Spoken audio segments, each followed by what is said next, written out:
Simples Nacional Serviço. Olá, meu amigo, minha amiga empreendedor e empreendedora, seja muito bem-vindo a esse vídeo, seja muito bem-vindo ao nosso canal. Se você ainda não é inscrito no nosso canal, pausa aí agora, se inscreve em nosso canal, depois você volta para o vídeo, para você sempre ficar por dentro dos assuntos que a gente coloca por aqui, sobre como pagar menos impostos dentro da legalidade, gestão financeira, gestão trabalhista e diversos outros que vão te ajudar bastante aí no seu dia a dia empreendedor.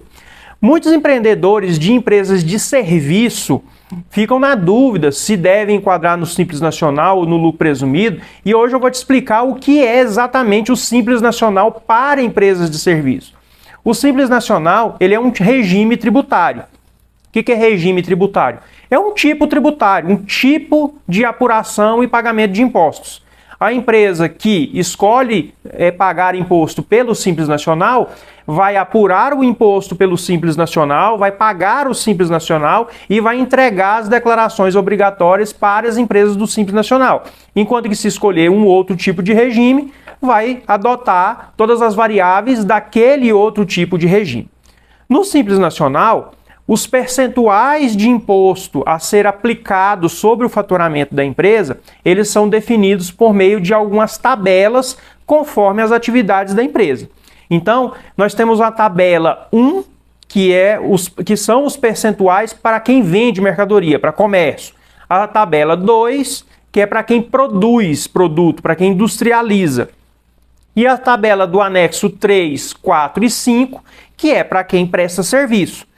Então, os percentuais de serviço, eles sempre são um pouco maiores do que quem industrializa e quem comercializa. Mas vamos falar da tabela do anexo 3. Por exemplo, a tabela do anexo 3, ela costuma ser a tabela mais vantajosa para a grande maioria dos serviços. Por quê? Por exemplo, uma empresa que fatura até R$15 mil mensais, ela começa pagando 6% de Simples Nacional, se a atividade dela for permitida ser enquadrada na tabela do anexo 3. Se a atividade não for, ou se por algum motivo ela errar ou qualquer coisa, e tributar o Simples Nacional pela tabela do anexo 5, ao invés de 6%, ela vai pagar 15,5% sobre o seu faturamento. Então você veja que a diferença é muito grande. A tabela do anexo 4, eu nem vou adentrar muito ela porque ela é apropriada para tipos de serviços bem específicos. Porque na tabela do anexo 4, apesar de ter um percentual mais reduzido, a parte do INSS patronal é por fora. Então acaba que é preciso fazer bastante cálculo para ver se vale a pena a empresa ser optante da tabela do anexo 4 ou não. Mas as tabelas 3, 4 ou 5, não é você que escolhe, é a sua atividade que é enquadrada em cada uma dessas tabelas. Então o primeiro cuidado que tem que se tomar é aí, qual o serviço que eu descrevo na emissão das minhas notas fiscais? É um serviço que obrigatoriamente tem que ser do anexo 3, do anexo 4 ou do anexo 5? Se você descrever o serviço que poderia ser do anexo 3, mas você coloca um outro que é do anexo 5, isso vai te fazer pagar mais imposto do que deveria, porque você escolheu descrever um serviço que é enquadrado na tabela mais cara.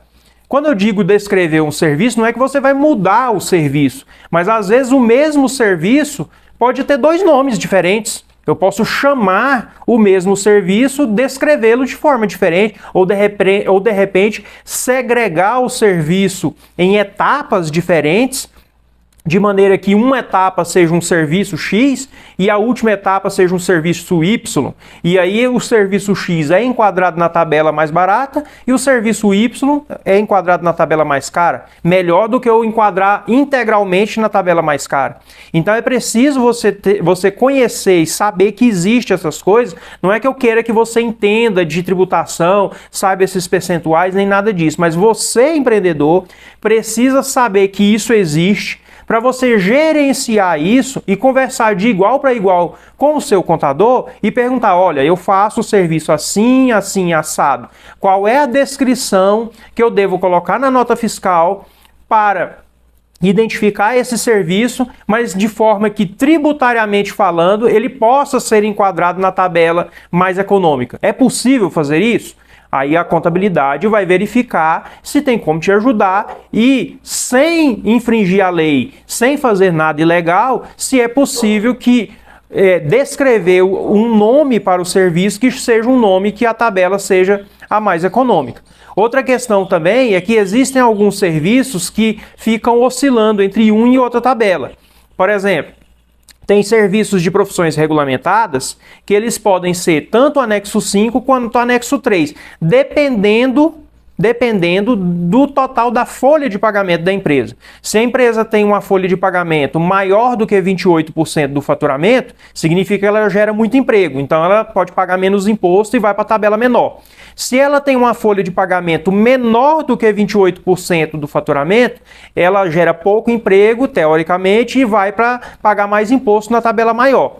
E a notícia boa é que o prolabore, que é o salário do dono, entra nesse gasto com folha de pagamento. Então, se houver um monitoramento desses números, pode o sócio, o empreendedor, fazer uma retirada de prolabore que seja compatível com a proporção correta de faturamento, de maneira a deixar a empresa sempre pagando o menor imposto possível, sempre enquadrado na tabela menor. Moral da história, o que eu quero alertar para você é que existe essa série de coisas que são coisas complexas para quem não é do ramo, mas que você precisa saber que elas existem, você precisa conversar com uma contabilidade que seja especializada no seu ramo, que faça um planejamento tributário, tanto quando você abre a empresa, como a cada ano, para levantar os números atuais da sua empresa, fazer uma simulação pelo modelo do Simples Nacional, fazer uma simulação pelo modelo do lucro presumido, fazer uma simulação indicando a descrição do serviço adequada, sem fugir da legalidade, de forma que você pague sempre o menor imposto possível, dentro da legalidade, fique concentrado aí na prestação do seu serviço e não fique preocupado com nenhuma vulnerabilidade que possa vir a acontecer na sua empresa, ter fiscalização e te dê problema. Pagar imposto menor é muito bom, mas isso tem que ser feito de forma legal para não te gerar nenhum tipo de prejuízo, tá certo? Se você gostou desse vídeo, dá um joinha aí para a gente levar o conteúdo ao maior número de pessoas possível. Te convido novamente, se inscreva em nosso canal e muito obrigado por você ter ficado até aqui. Um abração, até mais, tchau.